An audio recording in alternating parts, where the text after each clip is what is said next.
25th lesson in the book of John, in John's Gospel. Last week we studied John 4:27 to 4:42, and we looked at Jesus and the Samaritans, especially in regard to the townspeople.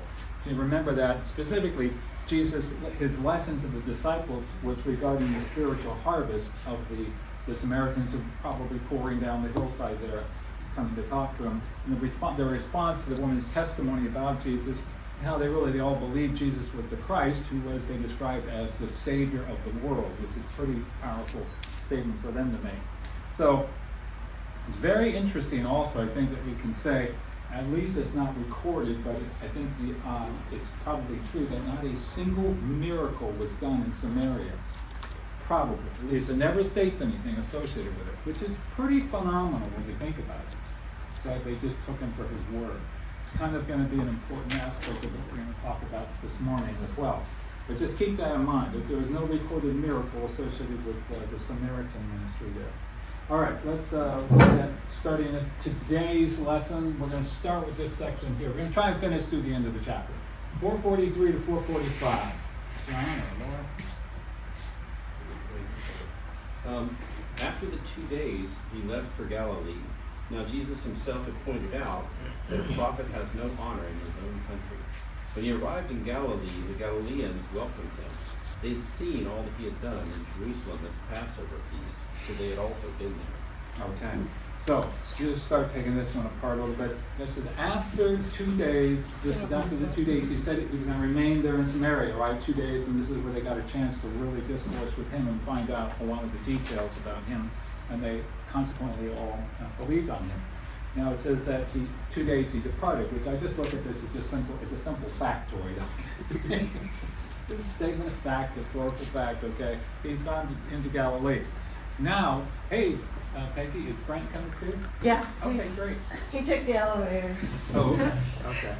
Then it says, for Jesus himself had testified that a prophet has no honor in his own hometown. You said country. I just want you to also know that sometimes that word has some fluidity to it. It has some semantic latitude. Could be hometown, could be country, and so forth. So keep that in mind.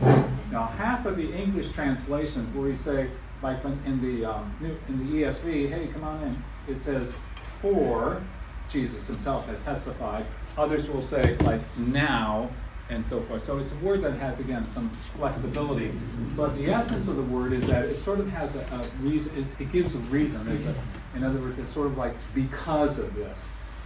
So it could be, frankly, it's more than just a factoid, okay? It's like Jesus is doing this because he himself testified that a prophet has no honor in his own hometown or country.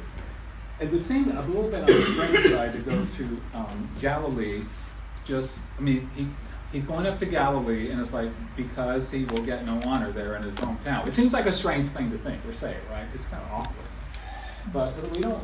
Not oftentimes when you read through a passage like this, you just sort of skim through it and don't really pay attention to why is there this sort of seeming conflict or awkwardness. So it does seem a bit strange, but one explanation, sort of, they look back, and so some people, they assume, well, Jesus' hometown, they're really referring to Jerusalem. But that doesn't kind of really hold water. It doesn't quite make sense, because it's like Jerusalem in a spiritual sense, you know. But the point is, Jesus never really sought out for the praises of men, right? He didn't care what people thought of him. There was no respecter of persons, so he wasn't one who would seek after the lauditudes of men. So we remember how he addressed his mother in chapter 2, right? Dear woman, or dear lady, kind of like. Did he seek praise from Nicodemus? Not hardly, right? He was pretty blunt with him. And even how he corrected the woman at the well. I think it's a lot of our time, a lot of us, when we talk to somebody, we try to be really accommodating and empathetic and so forth, and we'll try and, graciously do something. But Jesus oftentimes is pretty blunt about things and clear. He doesn't want any misunderstandings, and so he is not one to seek after the praise of men. So that explanation is really unacceptable. But this adage about a prophet is without honor in his own country, his honor except in his own country. He actually says this while he's in Nazareth in Luke chapter 4. And we'll look at that momentarily, but he is going to be in the synagogue in Nazareth, in his hometown, because he grew up in Nazareth, where he reads a passage from Isaiah chapter 61. you recall, we're not going to read all the passage, but that's where he says, the Spirit of the Lord is upon me, okay? Preach good news to the poor. You've all heard that passage there. So, but we're going to pick up the passage a little bit further down in Luke 4:21 to 24. Hey, how you doing, Veronica? Laura, do you feel like reading? Or? Okay, go along. 4:21 to 24. And he began by saying to them, today the scripture is fulfilled in your hearing. All spoke well of him and were amazed at the gracious words that came from his lips. Isn't this Joseph's son? He asked. Jesus said to them, surely you will quote this proverb to me, physician, heal yourself. Live in your hometown, what you did in Capernaum. I tell you the truth, he continued. No prophet is accepted in his hometown. Okay, so there again, you hear the adage there, the very last thing that you read. No prophet is accepted in his hometown or his country, whichever way you want to look at it. So Jesus is, now he pronounces this passage as being fulfilled. Today, this scripture is fulfilled right in your ears, kind of like, in your hearing. So this is tantamount. It's not as blatant as he says to the Samaritan woman, where she asks, you know, when the Christ comes, he'll tell us all these things. And then he says, I who speak to you am he, correct? He's plainly making it there. But instead, he reads the scripture and he says, today this is fulfilled in your ears. Some of the language in that passage, which we didn't read all of it, but he talks about the Spirit of the Lord is what? Upon me. He has anointed me. You talk about the anointment, who are we talking about? Messiah. That's what the word means, to be anointed, basically. So he's basically proclaiming in sort of a little bit more subtle way, not quite as clear out in the open as with the Samaritan woman, that he ultimately is the anointed one. And they are marveling at this understanding. And so they first think about it, this is great, this is wonderful, the favor of the Lord is upon us, and so forth. But then suddenly, in verse 22, something changes, okay? And that's where they say, well, if there was this little English word that was in front of this expression, you would hear it much more strongly, okay? Because it just says, is this not Joseph's son, okay? I want you to put the word hey in front of there, H-E-Y, okay? Hey, isn't this Joseph's son? Okay? This is the way that the expression is being said. All of a sudden, the tenor changes. There's a whole new attitude going on here. They had just been in this, bliss all of a sudden. It's like, look, the switch just got turned on, and now they're against him all of a sudden. And so it's sort of like, if you put the word "hey" in there, you understand it a little better. The idea there that he's getting at is our adage and our axiom: familiarity breeds contempt. You've heard of that, right? Mm-hmm. What does that mean? Well, for instance, you might go to a business thing where you're being honored, you've done something really well, and your spouse might go, huh? This is the same one who doesn't pick up their clothes. This is the person that won't do anything to help with you. That type of thing. And I guess Jesus, having grown up and lived sort of a regular life. Yeah. That you're getting to the right. You're on the right track. You're definitely on the right track there. It's kind of like there's the other thing where it's like everybody's rooting for your success until you become successful, and then they're all mad at you being successful. I did think because so. they rush shoulders with you so much, they feel like that could have been me. Like that could have been me. Or should I have could have been. done that. Right. Like that should have been me in the sense that I didn't get the credit. I grew up kind of alongside you. Okay. Then I saw you as a kid. Yes. And then here you are, and Yeah. no one's supposed to give you all You're the saying honor. that. Right. Okay. Right. Ron, you're in the right. Go ahead. Also, when something is around you so much, you sort of take it for granted. It doesn't Yes. seem special anymore. It's Yeah. just kind of like Yeah. we do with Yeah. the Bible. I mean, because we have so much. Yep. So you're exactly thinking along the lines. It's the idea that extensive knowledge of or close association with someone or something leads to a loss of respect or appreciation for it, and for them or it. It doesn't necessarily mean like hatred, because usually you think of contempt as being hatred or extreme dislike, right? It can just mean like unconcerned or disinterested, unappreciated, take it for granted, right? It can be expressed in sort of thought like, the novelty of something has worn off. Okay, it was nice and fresh and new, and now it's just you're so familiar with it, there's not, it's boring, it's mundane, right? Nothing new to it. It may like be in getting- relation, sorry? I was gonna say, it's kind of like getting a new pair of shoes. They're wonderful for first week or so, but after a while they start to wear out. Yeah, or the new car smell, or something like Oh, that, yeah, right? same thing. Right. So it becomes more on a job. It's no longer challenging. It's just you're just mindless tasking, right? So you just have a contempt for it. It's always the same thing. It's sort of like Groundhog Day. Okay, it never changes. It's like I'll tell you what, a good one. That it's like hearing a joke a number of times, the same joke over and over. It just gets nauseating, right? It does. You know. It's like first couple times, ha ha ha, but afterwards, it's like it's no longer funny. You have a contempt for it, right? So like, and it breeds. Oftentimes, we talk about things like relationships and all. It can breed like skepticism about somebody or something. That this person cannot be other than how you have perceived them to be. Okay, you know them so well; they can't be anything other than how you know them, right? So. The Nazareth townspeople were essentially, they were just too familiar with Jesus. There was no mystery. They had grown up with him, right? I mean, he made furniture for some of the people there. The guy grew up in, you know, in not in modest meagerness probably. I mean, not super impoverished, but certainly nothing extravagant or opulent. But he did nothing for 30 years. I mean, that's how could he be anything different than what he was? So he kind of now looked upon these claims all of a sudden as messiahship, being like, okay, we got a problem. We really don't believe this here. So in Luke 23 through 24, and he says to him, doubtless you will quote to me this proverb, physician, heal thyself, or heal yourself. What we have heard you did at Capernaum, do here in your hometown as well. And he said, truly I say to you, no prophet is acceptable in his hometown. So we already talked about that no prophet, the contempt, familiarity breeds contempt. The idea of physician, heal thyself. What does that mean? Sorry, I'm going to probe you on these things here. What does that imply? What do you think that means? Physician, heal yourself. So if you're a doctor and you can heal Joe, why don't you heal yourself? Okay, that's exactly Take right. care of yourself. Right. Essentially, the specifics of it are, you're trying to heal someone of somebody that has a specific disease, say, or issue, and if you can't heal it yourself, you have it and you can't cure it yourself, then don't expect anybody else to accept your cure, right? Because why should we believe you? You don't have the cure. You can't even cure yourself. And so the idea there is first prove that you can do it, heal yourself from it before expecting others to accept your cure. Otherwise, you're a phony, you're a charlatan, right? What had he done in Capernaum? Was that when he healed the officials? I mean, were they talking about actual healings? They wanted him to do Yes, more yeah, healings yeah, in yeah, Canaan? yeah, I mean, in wherever he was. We're not going to read through all of Yeah. it, but yes, exactly right.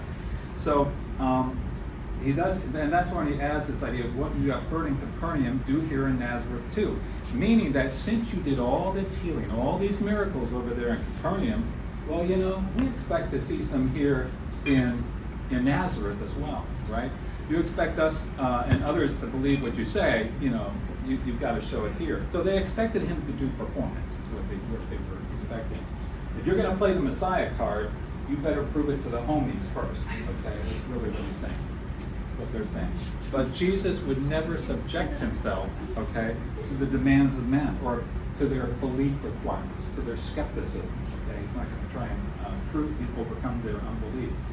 He says, no prophet is acceptable in his hometown, and that just kind of reconfirms the idea that familiarity breeds contempt.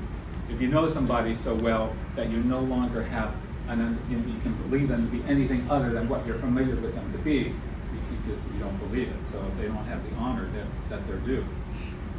And then Jesus goes through and he reads this. He says this other information here, 4:25 to 27. Do you want to read that, Bill? Yeah. You have it? But in truth I tell you, there were many widows in Israel in the days of Elijah, when the heavens were shut up 3 years and 6 months, and a great famine came over the land. And Elijah was sent to none of them, but only to Zarephath in the land of Sidon, to a woman who was a widow. And there were many lepers in Israel in the time of the prophet Elisha, and none of them was cleansed, but only Naaman the Syrian. So in this verses here, I'm going to sum it up. Jesus is basically saying, you better manage your expectations. Okay, that's how I would sort of just sum it up in that word here. Because he's saying, you're thinking because you have a certain pedigree, okay, you have a certain descendancy as Abraham's children and all that, that you're going to get favor, or that you're from the home, you're my hometown, kind of like, okay, you think you're going to get special favoritism. And Jesus is saying, no, you better manage those expectations, okay? And he draws out two cases from the Old Testament to demonstrate his point, okay? What does he use? He uses, first of all, the case of Elijah, remember that, and the widow of Zarephath. Anybody remember just a couple of the specifics on that? What happened then?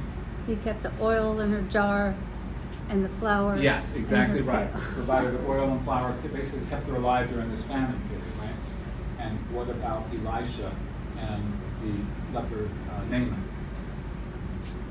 It was a Healed him. Syrian king. Yeah, Or what- general. Right, well, he was a servant of him, or some ranking officer in there, right? He was commander.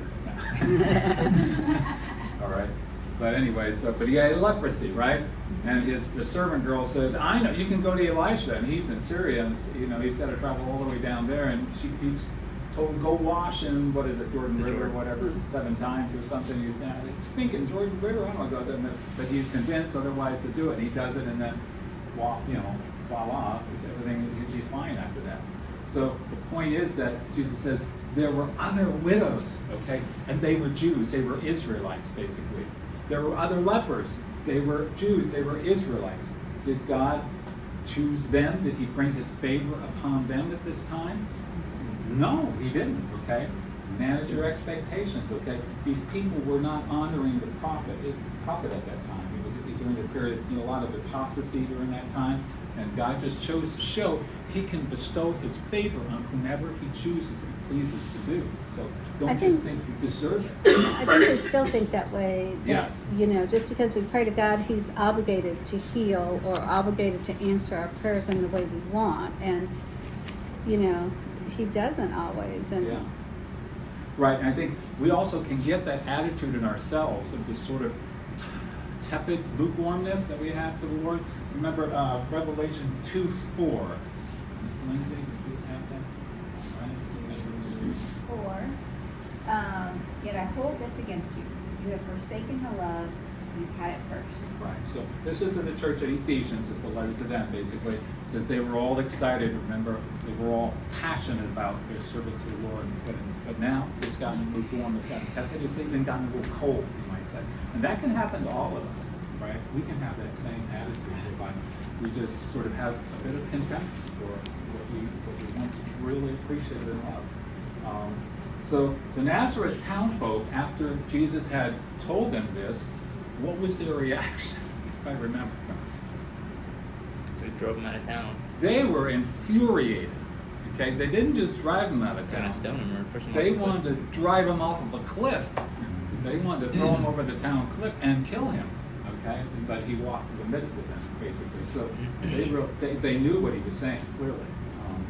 They got it, but they didn't like what he was saying to them.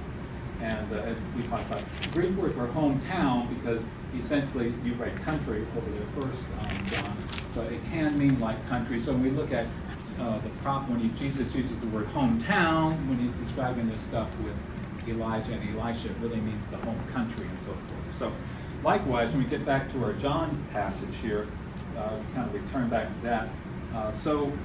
In verse 45. So when he came to Galilee, the Galileans welcomed him, having seen all that he had done in Jerusalem at the feast, for they too had gone to the feast.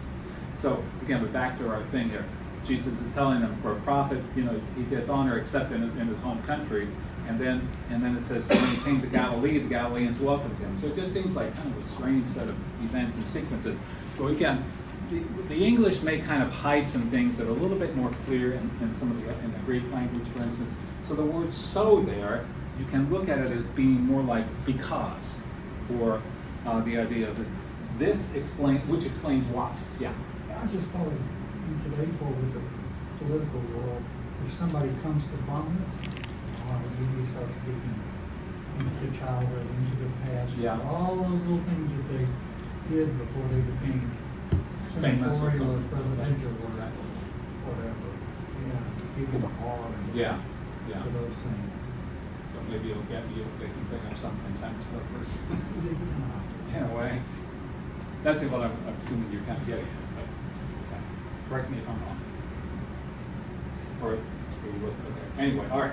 So the idea there is that, so I could say, in this passage here, it's like, so when he came to Galilee, the Galileans welcomed him. It's sort of like, okay, the prophet is without honor except in his home country there, which explains why the Galileans welcomed him, having seen all that he had done in Jerusalem at the feast, where they too had gone to the feast.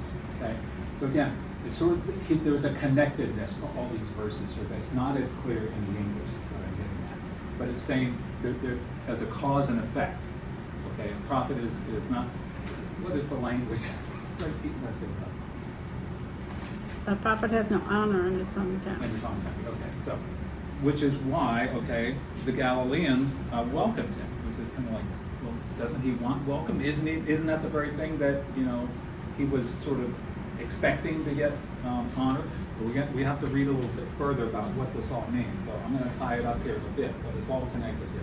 So when we look at, for instance, the idea John is drawing a dramatic comparison between what happened with the Samaritans and what is happening up there in Galilee, and by extension, Jerusalem and all, okay? Between the Samaritans and the Jews, and how they looked at Jesus, and how they honored him, okay?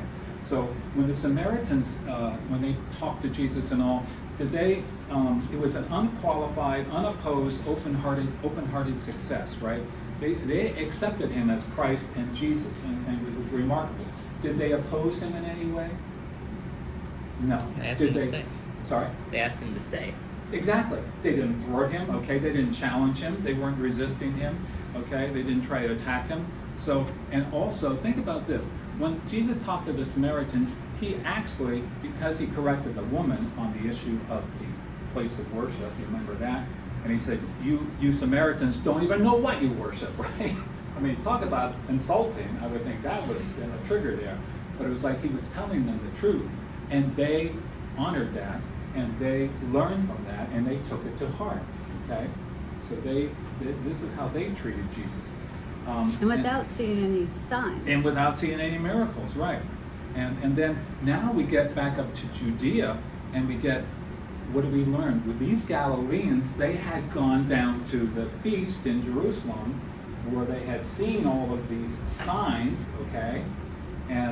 But we're going to find out that the signs is not give you the believing faith that Jesus is interested in. That's where we're headed on this path here, okay? The Samaritans just took Jesus at his word. The Galileans and all these people down in Judea, they witnessed these miracles and so forth, but that did not bring them to faith the way that the Samaritans have. That's where we're going, okay? All right, so the Samaritans saw Jesus as Messiah. The Jews saw him basically as a miracle worker. And so it's the Galileans, Jews were present when Jesus did those words described as the many other signs in John chapter 2. We read in John 2:12-15. After this, he went down to Capernaum with his mother and his brothers and his disciples, and they stayed there for a few days. The Passover of the Jews was at hand, and Jesus went up to Jerusalem. In the temple he found those who were selling oxen and sheep and pigeons and the money changers sitting there. And making a whip of cords, he drove them all out of the temple with the sheep and the oxen. And he poured out the coins of the money changers and overturned their tables. Is that good? Did I? Read 23 to 25. I'm really sorry. Oh, 23 to 25. Okay. Now, when he was in Jerusalem at the Passover feast, many believed in his name, when they saw the signs that he was doing. But Jesus, on his part, did not entrust himself to them, because he knew all people, and he needed no one to bear witness about man, for he himself knew what was in man. So the idea that many believed in his name when they saw the signs, okay, that he was doing, but Jesus did not entrust himself to them, okay? Meaning he did not believe that they believed. Really, is ultimately what's being said there. It's qualifying their belief there. Are you still on that page? You can read verse 18 there. It's right there. Yeah. So the Jews said to him, "What sign do you show us for doing these things?" Right, this is after he, ran him out of the temple. And he's doing all these signs, and then, well, what sign do you what's it take for these people, okay? Well, I think they were asking, like, why do you have the authority to be so mad in the temple and to destroy everything? And so, what sign are you going to show us that you have the authority for this? Right. But I mean, still, Yeah. the nature to do whatever he was doing was beyond what anybody else could have even imagined, okay? So, the closing verses of this chapter, we're certainly not there yet, but it's the account of the healing of the official son.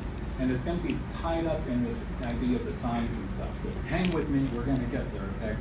So, but Paul notes this Jewish skepticism that is associated with wanting signs. And 1 Corinthians 1:22, right? For Jews demand signs and Greeks seek wisdom. Right. This is how Paul characterized the Jewish people. They wanted signs, okay? The Greeks were after wisdom. All right, so real quick, anybody remember the 7 signs of the book of John? Oh, yeah. Real quick, what was the first What one? was the first one? The water to wine. Thank you. Wine, what was number 2? Healing. Yeah, the official son, the Official. nobleman's son. We're gonna get there. 3. What was the last one? There was the pool. There was the healing of the pool. Lazarus, okay, raising Lazarus, okay. Yeah, the pool of Okay, Bethesda. so, invalid at the Bethesda, invalid. Okay, cool, okay. The blind man from birth. Say again? The blind man. Blind man, which one was that? Five. Blind man, blind man healing. I don't remember in order. Did the woman touch him? Feeding the 5,000? Yeah. What was the 5th one? It wasn't the woman that touched Walking him. on water. Walking, oh, that's right. She was. Okay, just to refresh it all here, so there's a lot to get on this one here. But ultimately, just to refresh your memory on that. So we have all these 7 signs, and we get to the, now let's go ahead and from where we are, we'll continue to read to the end of the chapter. Chapter. Right? I didn't put these up there. Okay, are you ready to read? Yeah. Read 4, John 4, 46. Well, we're going to go back to that. 48. Brent, you're gonna read 4, 49 to 51. Peggy, 4, 52 to 54. Okay. So he came again to Cana in Galilee, where he had made the water to wine. And at Capernaum there was an official whose son was ill. When this man heard that Jesus had come from Judea to Galilee, he went to him and asked him to come down and heal his son, for he was at the point of death. So Jesus said to him, "Unless you see signs and wonders, you will not believe." Okay, you get to hear the signs in there. Brent. Verse 49, the royal official said to him, "Sir, come down before my child dies." Jesus said to him, "Go your way, your son lives." The man believed the word that Jesus spoke to him, and he started off. And as he was now going down, his slaves met him, saying that his son was living. Okay. And So he asked them the hour when he began to get better, and they said to him, "Yesterday at the 7th hour the fever left him." The father knew that was the hour when Jesus had said to him, "Your son will live." And he himself believed, and all of his household. That was now the second sign that Jesus did when he had come from Judea to Galilee. Thank you. So it's sort of like, you might ask yourself, why is this just another healing story in the mix here? Why is this even in here? But it's tied up with this idea of the prophet and not having the honor in his home country and so forth like that. So, and we start by looking at, again, it starts with the word "so" in most translations, and again that can be translated as sort of like "which explains why," you might say. That's how I would read it. So we already learned that, which explains why the Galileans welcomed him when they saw, because they had seen the signs that he did in Jerusalem. And then it says, And now we can look at it, which is why he came again to Cana in Galilee, where he had made the water wine, and at Capernaum there was an official whose son was ill. So it's a string of connections here, okay, of events that are tied together. And so we're brought back to the scene where John did his first miracle, right? Because John even says it. We're back in Cana, where he changed the water to wine. And explicitly says that. And Cana is 25 miles from the town of Capernaum. Capernaum is down on the Sea of Galilee, and it's downhill. Okay, so you're going to read the nature of it. It's going to be down or up kind of a thing. So the government official probably was associated with King Herod. He wasn't a Roman soldier person. He wasn't the centurion. And he's having to walk or traverse the 25 miles, okay? So that's heavy duty, passing here probably in a day, but obviously he has a dying son that he wants to get healed. It says, when the man heard that Jesus had come from Judea to Galilee, he went to him and asked him to come down and heal his son, for he was at the point of death. Now this does sound a little similar to that story in Matthew 8 about the centurion. Remember that, and his servant? It's not the same story. Do not get confused. If we have time, we're going to look at that later, but it is not the same person. Jesus does heal that centurion servant, and he does it from afar. Remember? He doesn't go to his house, because the centurion said, I'm not even worthy to have you under my roof. Okay? So, but we're going to compare that with how this person handled it. Okay? Because the official here, the nobleman official, is in total desperation. And he pleads with Jesus to do what? To come down, basically, so you can put your hands on my child, right? This is what he's expecting.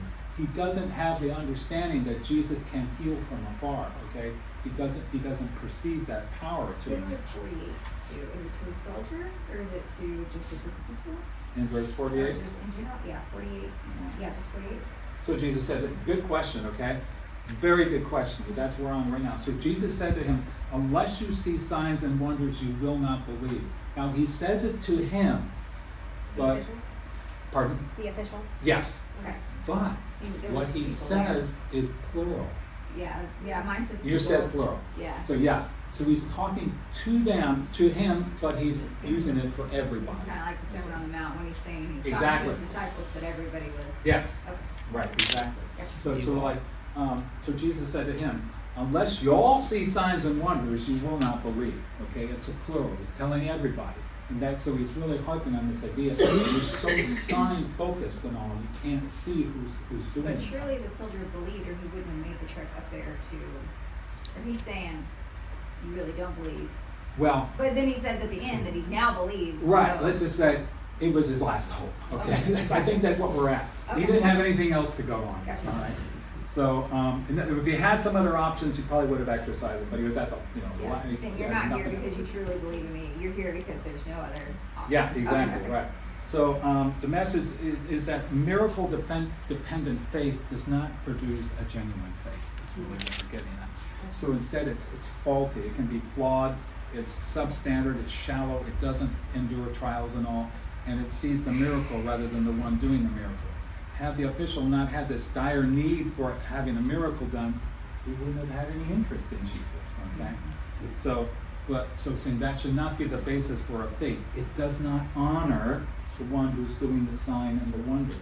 Okay, so Jesus' words sounded like a condemnation and an accusation, sort of like he was sort of upset with them or discussed it with them in a sense. But I don't think that's the point. I think he's saying in the way of a challenge, you might say, to him, to get him to move him along, to have a bit of faith in what he's saying.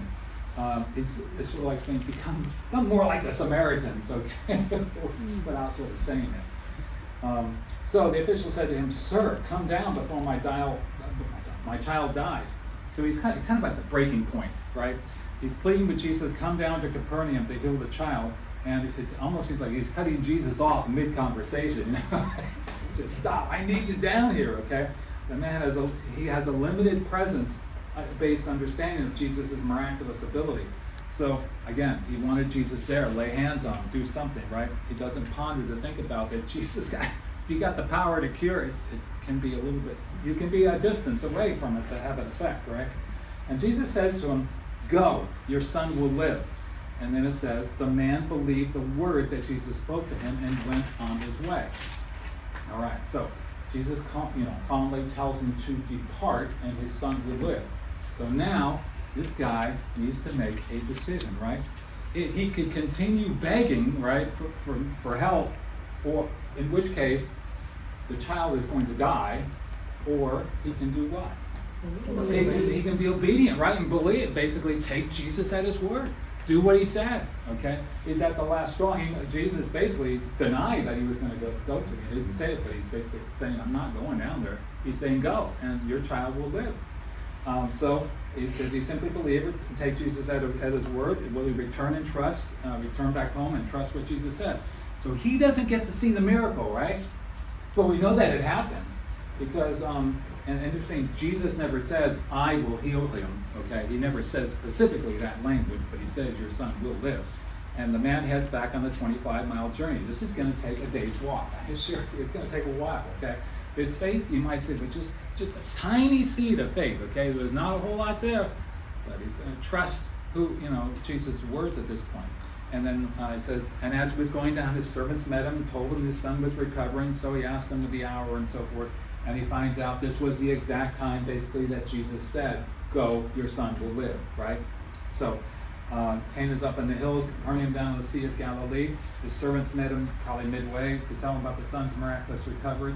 The story shows clearly that Jesus was the one who healed the child, right? And then as a result, this official had now new established faith, okay? It's kind of like he had this little fledgling little seed of faith, but now it is going to blossom. And why? Because basically he took Jesus at his word, right? I mean, he had to see the miracle, you might say, but the fact that he took Jesus at his word was what really put everything in place for the miracle to happen and for everything to become true. And it says all his household too. And all his household. So it can spread like that. That's right. We have that case. So the story proves that the healing was done only by Jesus. And then also, I just want to take a quick look at Matthew 8:5-15. Cheryl, you feel like reading the section there? Go ahead. When he had entered Capernaum, a centurion came forward to him, appealing to him, Lord, my servant is lying paralyzed at home, suffering terribly. And he said to him, I will come and heal him. But the centurion replied, Lord, I am not worthy to have you come under my roof, but only say the word, and my servant will be healed. For I too am a man under authority, with soldiers under me, and I say to one, go, and he goes, and to another, come, and he comes, and to my servant, do this, and he does it. When Jesus heard this, he marveled and said to those who followed him, truly, I tell you, with no one in Israel have I found such faith.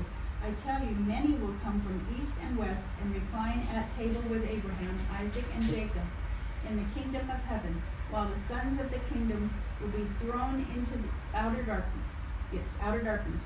In that place there will be weeping and gnashing of teeth. And to the centurion Jesus said, go, let it be done for you as you have believed. And the servant was healed at that very moment. Thank you.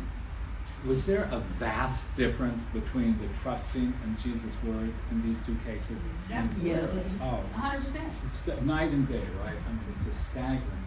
And what did the centurion, what did he sort of say to Jesus? He says, I'm not worthy for you to I'm not even worthy. enter my house. All you have to do is say the word, right? Yeah. I have a servant, I tell him to do something, I have a soldier, come and go, and so forth like that. So all it takes is for you to say it. And Jesus marveled at that. He said, I have not seen such faith in all of Israel, which is just a staggering thing to say. And then he gets back again to this. You notice he says the fact that, back to the idea that I tell you many will come from the east and the west. Who's he referring to? Gentiles. Gentiles, okay? From the east and the west, and recline at table with Abraham, Isaac, and Jacob in the kingdom of heaven. While the sons of the kingdom, those who were expected to be in there, okay, they're not going to be in there because it's manage your expectations. This is not based on your blood lineage or something. This is based on having faith. You have to believe. And again, the servant was healed at that very moment. So you had to honor Jesus, and basically, on what he said. And so Jesus recognized the centurion's faith. It said, now the conclusion of John chapter 4 says, this was now the second sign that Jesus did when he had come from Judea to Galilee. And John, so he sort of closed it. You have this bookends. You have the first miracle in Cana, which is water and wine, and now the second miracle of the nobleman's son, and all this stuff in the middle here. And he's kind of closing it up. And John simply does not include any miracles that happened in Judea, because there must have been a whole slew of them, but we're just not given the details. They weren't what John wanted to focus on. So if you want to ask me why, don't ask me. Ask him when you see him in heaven. Okay. All right. So tying it up, even with all the miracles, including at Capernaum. Okay, because he had done a lot of miracles at Capernaum. That's what the ones in Nazareth were all upset about. You got to do them here, okay? Most of the Capernaums did not turn to Jesus for remission of sins and having a relationship with the true triune God. And we can read that in Matthew 11:20 to 24. Go ahead. And he began to denounce the cities where most of his mighty works had been done, because they did not repent. Woe to you, Chorazin! Woe to you, Bethsaida! For if the mighty works done in you had been done in Tyre or Sidon, they would have repented long ago in sackcloth and ashes. But I tell you, it will be more bearable on the day of judgment for Tyre and Sidon than for you. And you, Capernaum, will you be exalted to heaven? You will be brought down to Hades. For if the mighty works done in you had been done in Sodom, it would have remained unto this day. And he said, and you, Capernaum, okay? Will you be exalted to heaven? And this time we had done all those miracles. No, the mighty works done in you have been done in Sodom. It would have remained to this day. Even they would have, understood what they were for and pointed to. You just looked at them for basically the miracles rather than who they pointed to. It harkens back to John 1:11.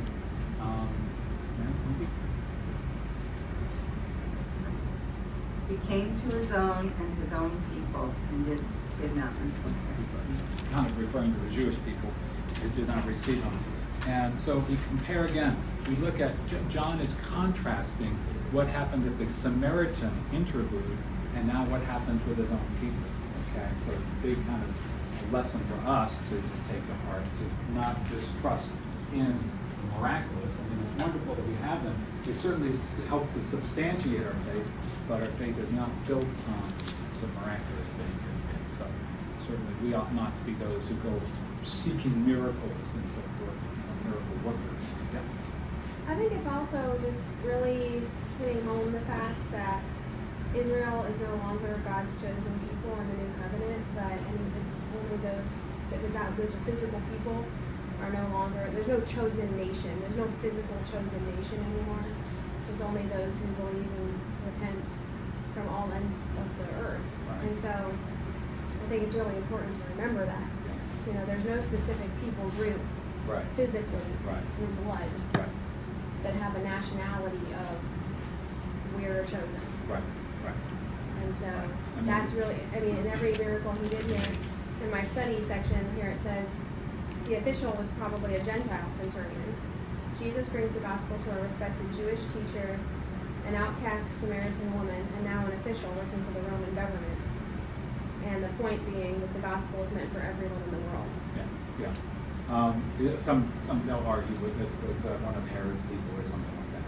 It doesn't say anything about the guy being a centurion, obviously, but we don't know his true nature. But yeah, it shows you, I guess, in essence, what you're seeing is that the development of, the bringing of the gospel is now moved from, we see fishermen, in John chapter 1, right? We see the disciples first coming on board, Peter, John and so forth. And then we're going to see in John chapter 2, John chapter 3, we see a Pharisee, right? Nicodemus. Fledgling faith maybe, but he's starting to get there. In John chapter 4, what is it? Samaritan woman and the whole town, right? And then now we have sort of a government official and his family. So it's spreading, the word is getting out there to a wide class of people. It's not just for a certain segment of society, it's for everybody. Any other comments?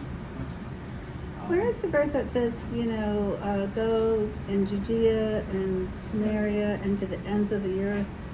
Well, you've got Acts chapter 1:8. Acts 1 verse 8. The Great Commission is, of course. Yeah, but I was read looking at 1:8. Matthew for the Great Commission, but it doesn't say to go to Yeah. Judea. Because I'm just thinking of how he went to Judea and then to Samaria, and then by the Roman centurion, it was the end of the earth. Yeah, it says, but you will receive power when the Holy Spirit has come upon you, and you will be my witnesses in Jerusalem and in all of Judea and Samaria and to the end of the earth. Broadcasting, so he's going to focus it, but Jesus is taking it not just to the Jews, but he's showing them to the Samaritans. Now, he's not going to have them spread with his disciples go into Samaria sort of by themselves, but he wants to demonstrate to them, he wants to show them that it really is for everybody. And we'll also find later on in Luke, I think, where it's not all the Samaritans love Jesus, because at one point, his disciples, they want to go through the area, and they reject him. And they ask Jesus, should we call down lightning to destroy the town? No, you don't even know what spirit you're from, So, anyway, there's still a lot. It's not like it's all 100% black and white, all groups for him or against him or anything like that. There's a lot of mixing. I think it can also make us think of, people who have these dramatic testimonies where they're converted from drug use or something terrible, and then other people they just come along, and because they just sort of have what we call a boring testimony that they're both the testimony of what Jesus can do, and it doesn't have to be this big glorious thing. Right, exactly. You don't necessarily get the miracles. Well, and I think it also just says that we're all so depraved that we can put levels on each other. Like, this person was a worse sinner than I was, or this person they were doing way more. They were steeped in drugs or whatever. But the truth is, our souls were both damned for hell. Yes. And so it was still such a great salvation. Just make sure you type. So when he leaves, for the 2 days, and then it says, because the prophet is without honor except in his hometown or whatever. It's a string of events just to show you why he wasn't getting honor anymore, because they weren't believing what he was saying. They didn't take him at his word. Okay, let's pray. Lord God.